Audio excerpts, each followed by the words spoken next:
কালকে তো উৎসব, কালকে 9 জুন নয়, আজকে ভারত পাকিস্তান ম্যাচ। কত হাইপ! ভারত পাকিস্তান ম্যাচ মানে কত হাইপ।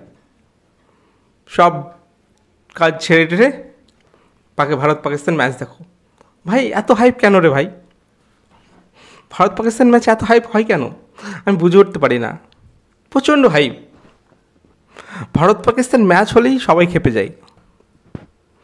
ভারত পাকিস্তান ম্যাচ কালকে সম্মুখীন হবে 9 জুন। কালকে তো উৎসব সবার, সব মোবাইল টিভি সবার সঙ্গে বসে থাকবে। তবে ভারত বেশ স্ট্রং টিম, আশা করছি ভারত কালকে জিতবে।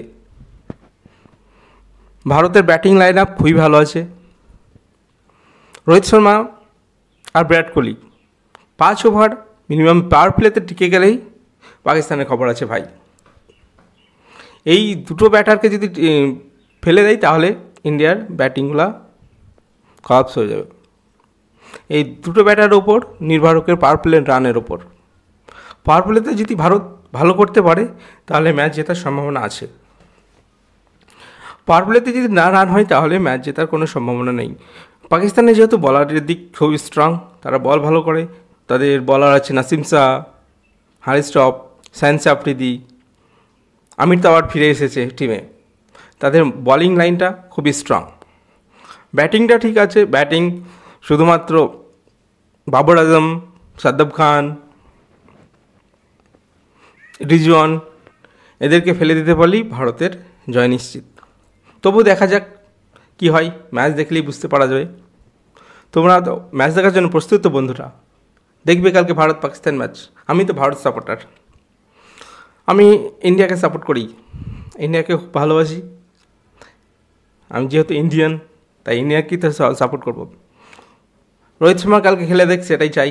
রোহিত শর্মা, আমাদের বোলিং বলতে বুমরার উপর নির্ভর করবো আমরা। কালকে দেখা যাক কী হয়, পিচ কেমন হচ্ছে, ব্যাট করতে কেমন পারছে, দেখা যাক। তারপরে তো বুঝতে পারবো ভারত পাকিস্তান ম্যাচ। খুব খুশি আছি এই ম্যাচটা নিয়ে। এই ম্যাচটা নিয়ে খুবই হাইপ, সবাই অপেক্ষা করে বসে আছে, অপেক্ষার অবসান হচ্ছে না। কালকে ভারত পাকিস্তান ম্যাচ, সবাই কবে 9 জুন আসবে, 9 জুন আসবে। কালকে দেখবো মোবাইলে, টিভিতে কেউ স্টেডিয়ামে। আমরা তো স্টেডিয়ামে যেতে পারবো না, আমেরিকায় প্রচণ্ড মেহেঙ্গা। আমরা টিভিতে বসেই দেখবো। তোমরা উপভোগ করো খেলা, আর ভারতকে বেশি বেশি করে সাপোর্ট করো যেন ভারত জেতে।